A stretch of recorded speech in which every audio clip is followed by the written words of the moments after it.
Good morning. Another beautiful day. All right. We are in the books. We are on page 53, lesson 9, Jacob and Esau.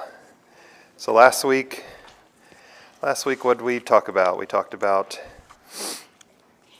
the death of Sarah, a wife for Isaac, and Abraham's last days. So now we're on to Isaac and his wife Rebekah having children. I'm going to start at the bottom of page 53. The last paragraph, kind of skip what the author is talking about, just life things. But in this lesson, we will begin the story of a pair of twins who were very different. They were Jacob and Esau, the sons of Isaac and Rebekah, and important characters in the unfolding story of Genesis. So let's turn to Genesis chapter 25. We'll start in verse 19.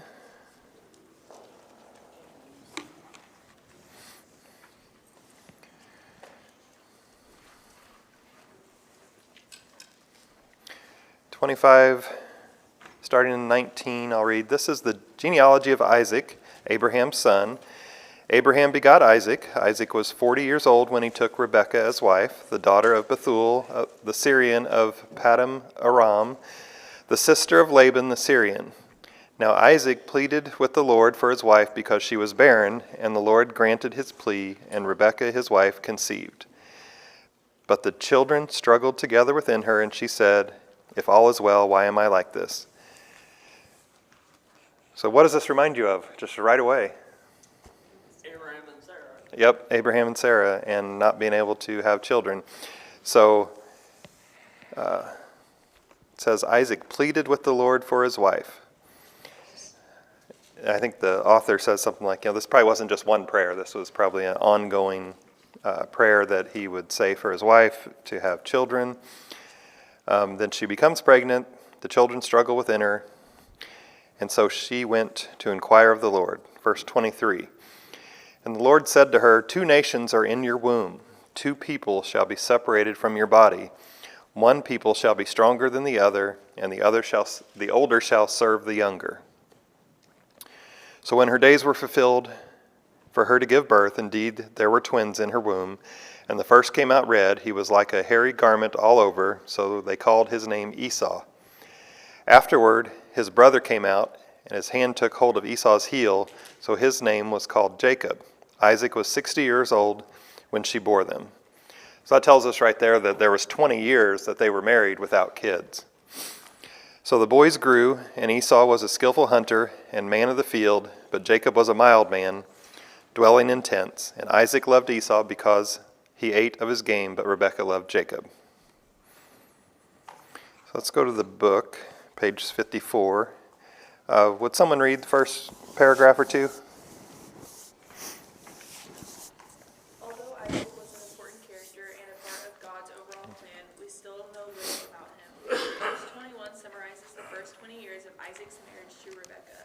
Like Sarah, Rebekah was childless. God had promised descendants, even a great nation, but without a child this was not possible. Once again, we see that God's time is often different from our own time. In verse 21, we read that Isaac prayed for his wife. This was probably not one single prayer, but years of persistent, earnest praying. Finally, God answered the prayers, and Rebekah became pregnant. It was not an easy pregnancy, and Rebekah was troubled and inquired of the Lord about her situation. There were 2 important prophecies in God's reply. The first was the prediction of twins and 2 separate nations coming from her offspring. The other was that the older would serve the younger. Okay. Someone read the last paragraph?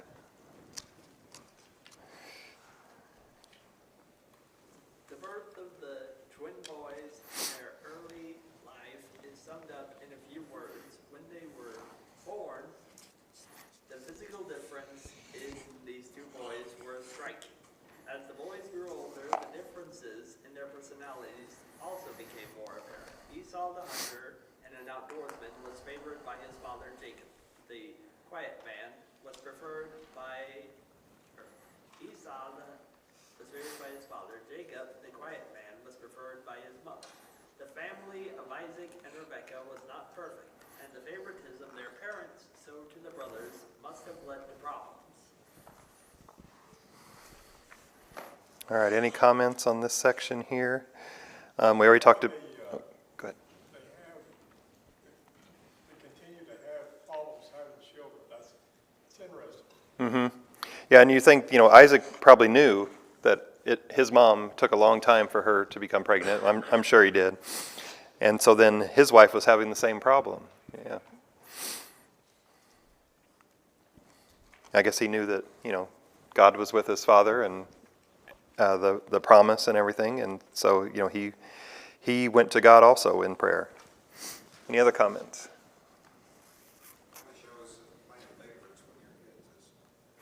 Yeah. Yeah, we're going to get into that, I think, a little bit more here. But, it's not a good idea, is it? It can lead to problems, and it definitely led to problems in this family. Any comments on favoritism with your kids? Well, Jacob did the same thing with his sons when he became That's a true. father, so it led into him with his family. Mm-hmm. And that caused problems too. Yep. That's a good point. Parents can learn not to do that. I know when my mother passed away, there was 4 siblings. We all thought we were the favorite. We discussed that afterwards. So she knew how to make each child special in her sight. Yep. So And that definitely probably cut down the jealousy between the siblings and stuff. So yeah, that's very good. And I guess that's what we all strive for. That's the same way with my grandparents. My grandmother, I don't know how many grandkids there were. I'm lost track. But everybody, when she died, we were sitting around and talking about things. And my second cousin to me said, "You know what? I thought I was the favorite." And the favorite was when you were there with her. And she could show you individual attention, made you feel special. Yeah. Yeah, and then if you were the other cousin, you were there, she showed favoritism to them. You weren't there, there was just one there. Yeah. Yeah. So she loved everybody. Yep. Yeah, go ahead. Maybe it's just that jealousy is a human trait, and we all tend to want to make ourselves great in our own eyes, I guess. Right.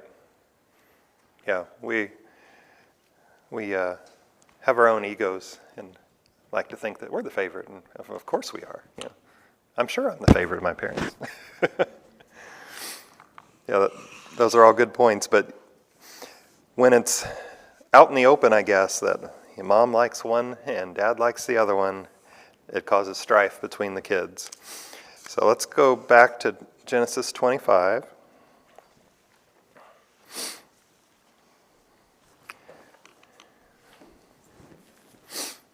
Verse 29. Now Jacob cooked stew, and Esau came in from the field, and he was weary. And Esau said to Jacob, "Please feed me with that same red stew, for I am weary." Therefore his name was called Edom. But Jacob said, "Sell me your birthright as of this day." And Esau said, "Look, I am about to die, so what is this birthright to me?" Then Jacob said, "Swear to me as of this day." So he swore to him and sold his birthright to Jacob. And Jacob gave Esau bread and stew of lentils. Then he ate and drank, arose and went his way. Thus Esau despised his birthright. What do you think it means there? Esau despised his birthright.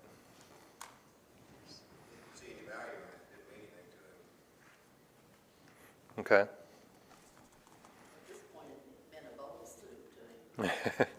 Yeah, apparently he was very famished. I mean, what did he say? Like, I'm about to die? Yeah, look, I am about to die, so what is this birthright to me?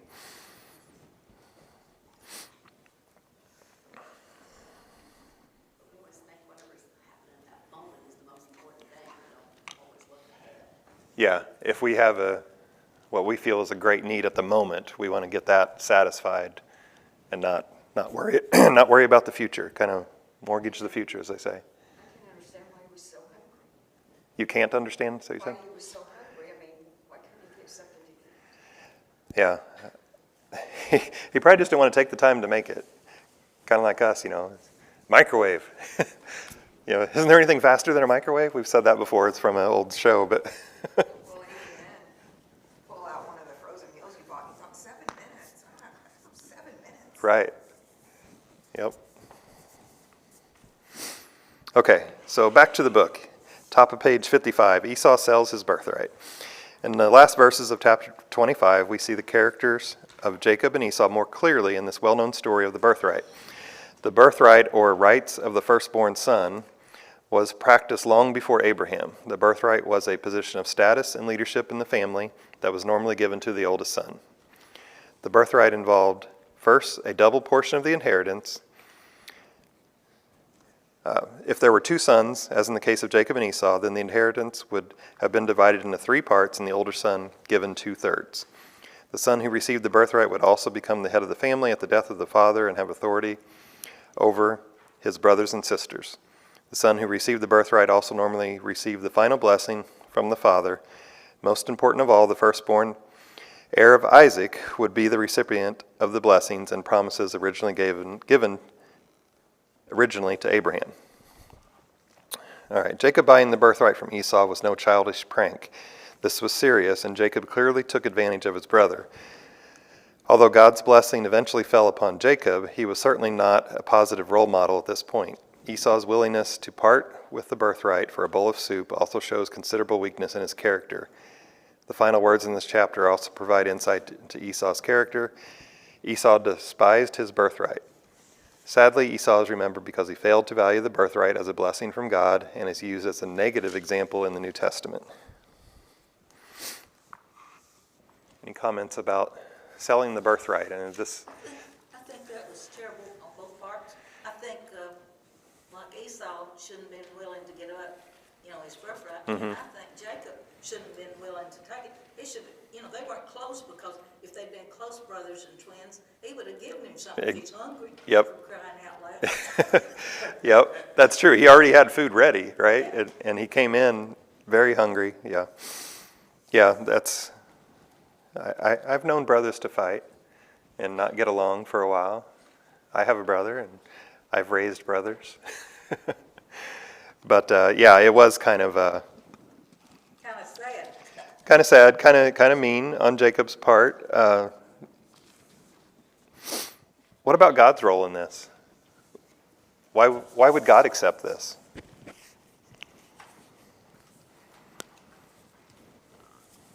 Well, that's what I was kind of getting back to. Why did we have the wife and the man always wait so long to have kids?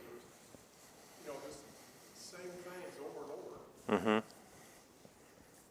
Yeah, and I mean, we just speculate on that. Was he trying to teach them that he's in charge, that God is in charge? But God promised Abraham it would go through his son, which was Isaac. Isaac's first son, Esau, it sounds like that's God's plan. That's who would get the blessing. So why is God? Obviously, it wasn't God's plan. Right. God's plan with Jacob. Right. That's how it happened. Right. And you go back to what he told Rebekah, that the older would serve the younger. Yep. David, Yes. I don't think it takes near as much faith if something is promised to you and it happens within a week, but That's a good point. Yeah. Yep. That Hebrews verse is interesting. It said there be no mortal or godless person like Esau, who sold his own birthright for a single meal. For you know that even afterwards, when he desired to inherit the blessing, he was rejected, for he found no place for repentance, for he sought it for it with tears. Thank you for reading that. Yeah. Those are pretty coarse words. Yeah, they are. I agree. I didn't go and look that up. Yeah, thank you for saying that, because that does add a little more to it, especially when we read here in a minute about Esau and what he ended up doing. So, all right, let's go on to Genesis 26. 1 through 14. Would someone read 1 through 6? There was a famine in the land besides the first famine that was in the days of Abraham. Isaac went to Abimelech, king of the Philistines, in Gerar. The Lord appeared to him and said, "Do not go down to Egypt, live in the land which I shall tell you. Dwell in this land, and I will be with you, and bless you. For to you and your descendants I give all these lands, and I will perform the oath which I swore to Abraham your father. I will make your descendants multiply as the stars of heaven, and will give to your descendants all these lands, and in your seed all the nations of the earth shall be blessed. Because Abraham obeyed my voice and kept my charge, my commandments, my statutes, and my laws. So Isaac dwelt in Gerar."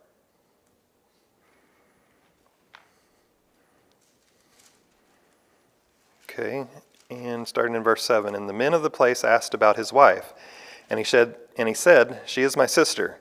For he was afraid to say, "She is my wife," because he thought, lest the men of the place kill me for Rebekah, because she is beautiful to behold. Again, another exact parallel with Abraham. Now it came to pass, he had been there a long time, that Abimelech, king of the Philistines, looked through a window and saw, and there was Isaac showing endearment to Rebekah his wife. Then Abimelech called Isaac and said, "Quite obviously she is your wife, so how could you say she is my sister?"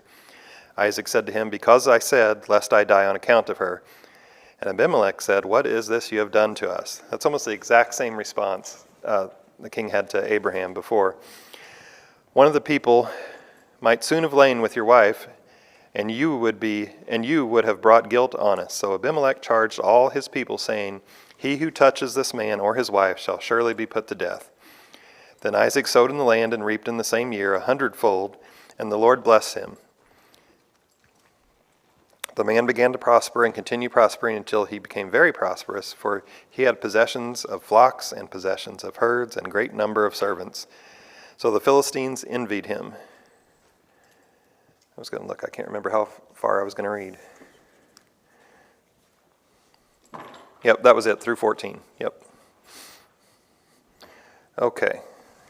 Any comments on that reading before we read the book? Well, the repeat of the promises have come up in this issue. Yep. That it promised Abraham, so it's a continuation of what, continuation of the promises are to continue. Right, right. And we're back to Isaac. You know, we were talking about his kids for a second, but now we're back to Isaac during this time. And it appeared Isaac was going to go to Egypt, and God said, don't go. I thought that was interesting, because what ends up happening with Jacob's sons then? There's another famine, and they go to Egypt, and then we have the whole story of Joseph. So, anyway. That's part of God's plan. It wasn't time for it. Right, right.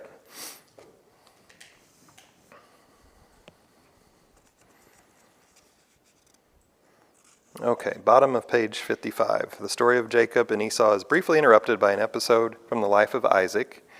We'll notice a few details before returning to the story of the brothers. Like his father, Isaac lived in an arid region that was prone to drought and famine. To find water and pasture for his flocks, Isaac moved his household westward to the land of Abimelech and the Philistines. Evidently, Isaac had been considering going to Egypt, as had his father, but God appeared to him and told him to remain in that area and not go to Egypt. More importantly, God also confirmed the promises to Isaac that he had earlier made to his father Abraham. These were again the three main promises of a great nation, the land, and a blessing to all nations. Would somebody read the next two paragraphs?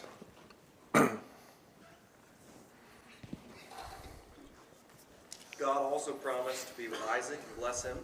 Even though he had this assurance from God, we see that Isaac had moments of doubt. Fearing for his own safety, Isaac lied, telling the Philistines that Rebekah was his sister. Even so, God protected them, and neither Isaac nor Rebekah came to any harm. It is ironic that Abimelech, who did not know the true God, was more morally responsible in this incident than Isaac, and decreed that no one was to harm Isaac or Rebekah. We can see that God was still at work in all of this. Even in this time of Isaac's weakness and doubt, God protected him and his household. God also remembered his promises and blessed Isaac with crops, livestock, and servants. Okay, and the rest of chapter 26 is basically talking about the Philistines were filling in some of the wells that Abraham's servants had dug, and Isaac kept moving and digging new wells, and then they finally came to a peace agreement. Okay, so now let's go to chapter 27. This is the where Rebekah and Jacob deceive Isaac to steal the blessing from Esau. Would someone start reading in chapter 27, verse 1? When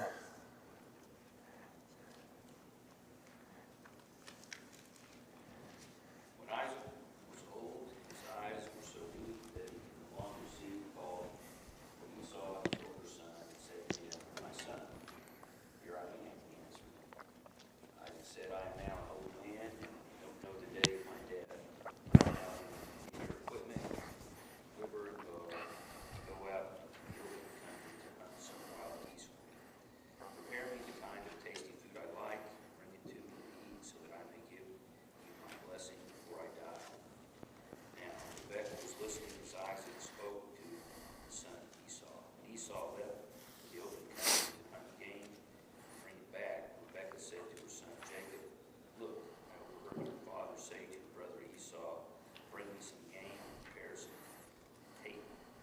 tasty food, so that I may give you my blessing and presents before I die.' Now my son, listen carefully, do what I tell you. Go out to the flock, bring me 2 choice young goats, so I can prepare some tasty food for your father, just the way he likes it. Take it to your father to eat, so that he may give you his blessing before he dies." Jacob said to Rebekah, his mother, "But my brother Esau is a hairy man, while I have smooth skin.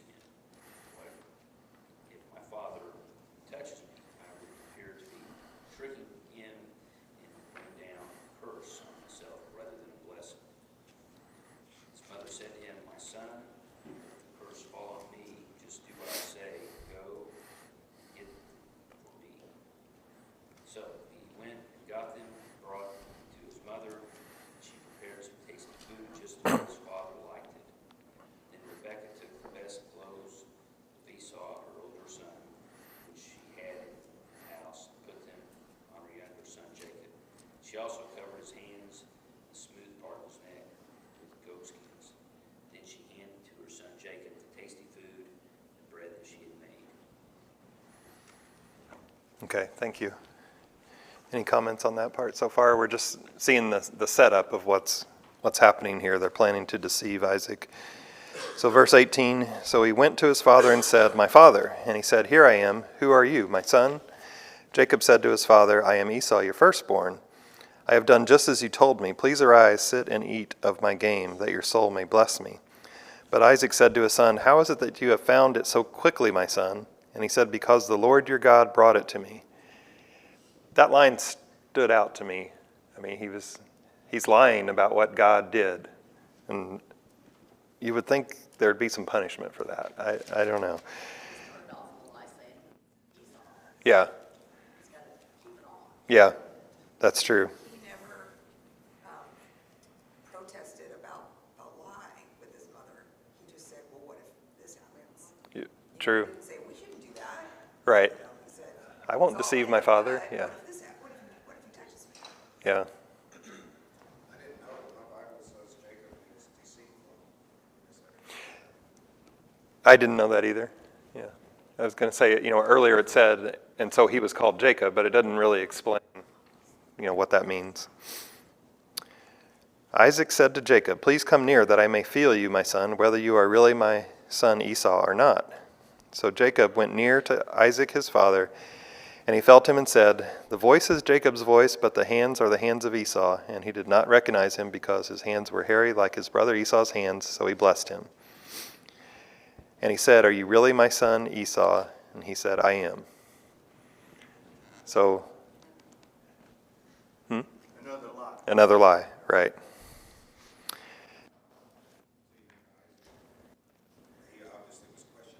He was questioning, yeah, but apparently, Apparently his senses were kind of good, though. He heard the voice. well, yeah. But then, yeah, he felt him and thought, well, I guess I'm just crazy.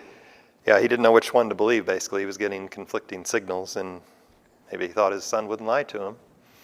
Well, he knew the difference between the two sons. If the hair become the clincher, because he knew both sons were different in skin texture. Right, So, right. Yeah, that's true. He said, "Bring it near to me, and I will eat of my son's game, so that my soul may bless you." So he brought it near to him, and he ate. And he brought him wine, and he drank. Then his father Isaac said to him, "Come now near and kiss me, my son." And he came near and kissed him, and he smelled the smell of the clothing, and blessed him, and said, "Surely the smell of my son, it is the smell of a field which the Lord has blessed.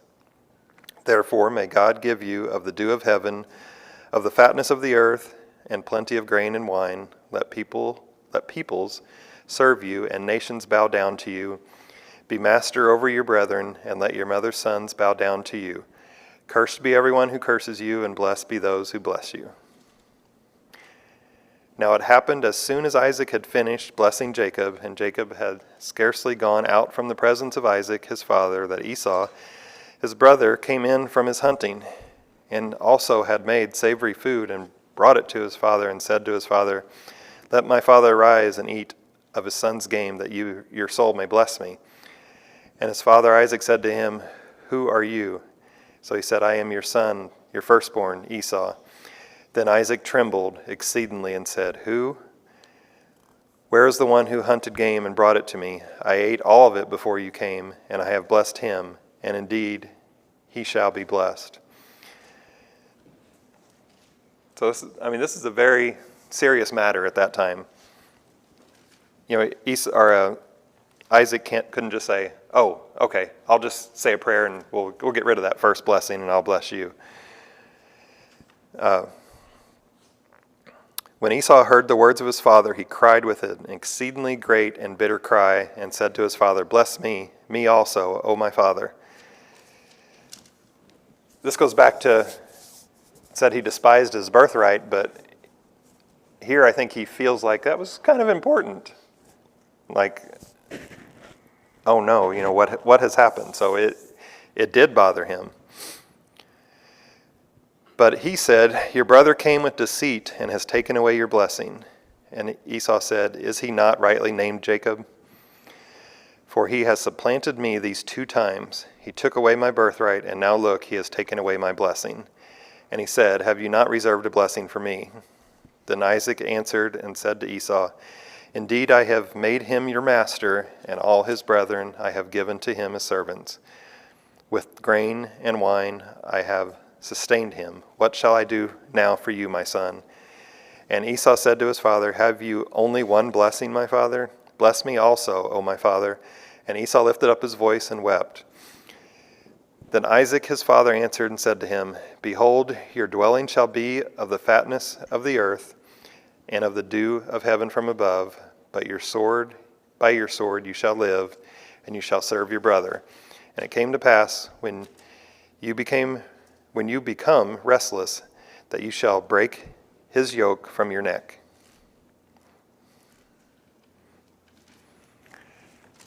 Now, who would like to hear this about their brother? That you're going to serve your brother.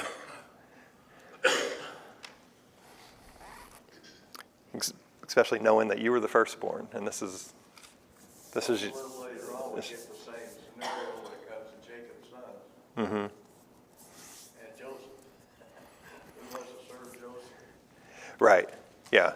Yeah. And he was the youngest. He wasn't like, he didn't have the birthright, but yeah, he was the least, right? Any other comments on this? Look, Jacob lied and Rebecca lied. It's crazy to get what, Yeah. you know.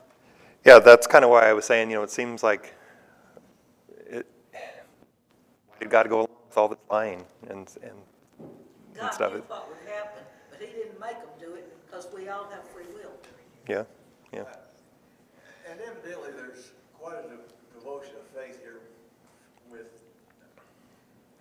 Isaac to God, because in some way, why couldn't he take the blessing back? Why, I mean, he's the man in charge of the family. Right. Why couldn't he have changed the blessing as Esau asking? Yeah. I thought the same thing in Abraham. Why couldn't that blessing have been changed? Yeah, I don't know. Well, You know. the only thing I think God's plan is the fact this is the way it's supposed to go. Mm-hmm. And this And is maybe the devotion of faith there says, well, I'm not going to change. If I spoke to God to give you a blessing, then that blessing got a hold.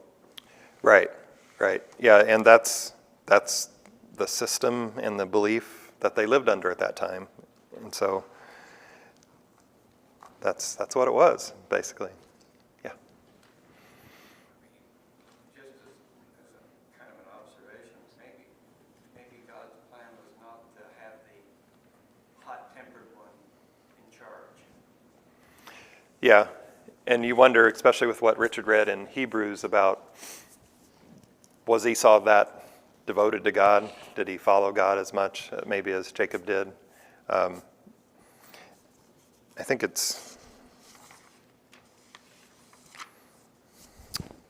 can't remember if it was in this chapter later or if I read on to the next chapter, but it talked about Esau went and took wives basically from that area, from the Philistines, and Rebekah didn't want Jacob to, and convinced Isaac to send him back, to the family, Abraham's family, to find a wife. And so there's that difference too. We kind of saw that with Abraham also and Isaac. Yes. What Esau is asking for, though, is more worldly things. He's asking for power and money from his father. He's not asking for spiritual That's a good point. blessing for him. Yeah. So maybe that's the reason. Yeah, he kept saying, don't you have a blessing for me? Don't I get anything? But only from this earth. He's not asking for any of God's blessings. That's a good point too. Yep. So we have a kind of a dysfunctional family here, right? Between the two kids and the wife and the husband, having favorites and tricking and lying, and so God worked his way through this, I guess, to continue his promises. Don't we have, in some ways, our traditions are carried through from what we've learned from the Bible? I mean, there are lots of families that hold to this firstborn, seemingly getting, well, I'm going to say that more than the others, or more like it's their turn in line to take charge of what's below them. Yeah. Or they're always looked to be, maybe the power of attorney as the parents get older. You look toward the firstborn a lot. Sorry, I thought I saw a hand over here. Okay. Back in the book, page 56, chapter 27 brings us back to the ongoing story of Jacob and Esau. Time had passed, and Isaac had grown old and practically blind. The family situation had not changed. The parents and brothers were still divided by the favoritism of Isaac and Rebekah. Isaac knew the prophecy that Rebekah had received, but he ignored it because his preference for Esau. So Isaac planned to circumvent the statement that the oldest shall serve the younger by secretly giving the blessing to Esau. The importance of this blessing cannot be overlooked. This would have been roughly equivalent to a last will and testament today. It was a solemn occasion, and the blessing was considered to be binding because it was, in a sense, a legal process. The blessing was usually given in the presence of witnesses. So I guess here's a little deception by Isaac too. So, like I said, it was kind of a mess here. Learning of Isaac's plan to secretly give the blessing to Esau, Rebekah planned a scheme for substituting Jacob for Esau. Somehow Jacob was able to fool his father through a disguise and lies that he told. The blessing that Isaac thought he was giving to Esau, but ended up giving to Jacob, was extensive and left little for the other brother. Like Abraham and Sarah, Isaac and Rebekah had failed to take God at his word and attempted to do it their own way. None of the characters in this drama, however, were free of fault. Isaac ignored the prophecy from God and tried to bless the older rather than the younger. Esau had hoped to use his secret blessing to reverse his oath to give up the rights of the firstborn. And finally, Rebekah and Jacob used deception and lies to obtain the blessing. Okay, the cool down. In many ways, the story of Isaac, Rebekah, and Jacob is a sad one. Isaac and Rebekah began their life together with so much promise. They waited a long time for children, but instead of enjoying their sons as blessings from the Lord, in the end they were divided by favoritism, mistrust, and deceit. Jacob and Esau were quite different physically and had different interests, but they were still brothers. We are not given many details, but we can imagine how the favoritism of the parents led to competition that divided them. This, along with the buying of the birthright and the deception over the blessing, only resulted in further problems in the family and enmity between Jacob and Esau. Any comments before we go to the questions? I hadn't really thought about that. Isaac was probably, like a shared the prophecy with him, which probably did. That the younger would serve the older, and that he was, that this was secretive because he told just Esau this. Right. Yeah, and it said it's usually done in front of witnesses. Yeah. Yeah, I didn't really think about that either until reading it. She might have shared it with Jacob also. So Jacob grew up being told, you're the one who's going to get the blessing. And so he might have just seized the opportunity when he saw an opening. Yeah. Yeah, that's a good point. Dave, Yes. if it didn't happen this way, I mean, God's in this. If it didn't happen this way, I wonder how it would have happened that Jacob would have still ended up on top. Yeah. Yeah. Some other way, right? God would have. I mean, Worked it out, but- Jacob was going to be the one, and Esau was going to serve him. Yeah. But we're just told the family decided to help God along with this. Yeah. In the womb, they were wrestling, so Yeah. way back, goes way back. Goes way back. Yep. Yep. I don't know the answer to this. It says there are two nations in your womb. What two nations are these? I'm not sure if I know exactly what it is. Esau would be the Edomites, because it says it changed the name to Edom, so the Edomites. Edomites and Israelis, yeah. Or Israelites. Yeah. Okay. Question 1. How would you describe Isaac and Rebekah? How did their personal feelings divide them?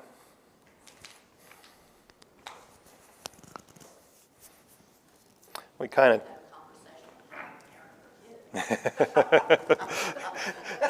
They need some counseling, right? On how to raise their kids, yeah. Yeah, and they're twins, and they kind of pitted them against each other. Usually twins have a very strong relationship. In Genesis chapter 25, 23, the Lord had went to her and talked to her, explained it to her. Yeah, she asked, or she inquired, what is everything okay, basically, what's going on? And The scriptures they don't depict everything that is said and done and all that, you know what I mean? yeah, Because even Jesus, in his case, it says he did so many other things that aren't recorded. right. Yep, we have enough, but we don't have everything. David? Yes. The birthright thing is kind of foreign to us. It's not in our thing.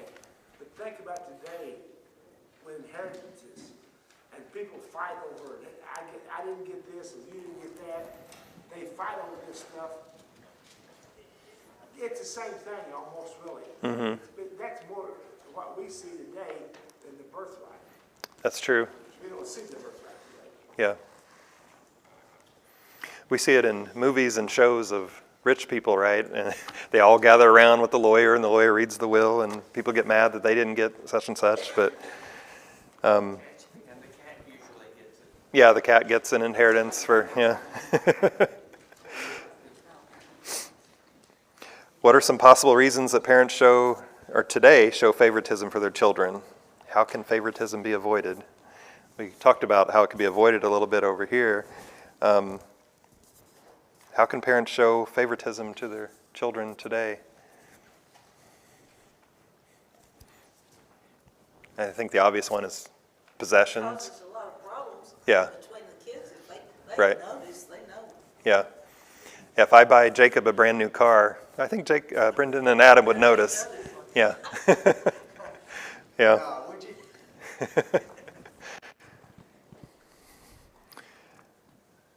How would you describe? That's true. That's true. It's not just possessions, it's attention and, yep, and how you talk to them, how you treat them, spend time with them, that kind of thing, yep. I think also go along with this, it sounded like the two, because they had different personalities, kind of were separated from themselves. In family life and trying to show non-favoritism, you try to do everything with the other seeing what's going on. Yeah. Yeah, and here they kind of divided, like Isaac liked Esau because of the food. Apparently he liked to eat. He liked his food.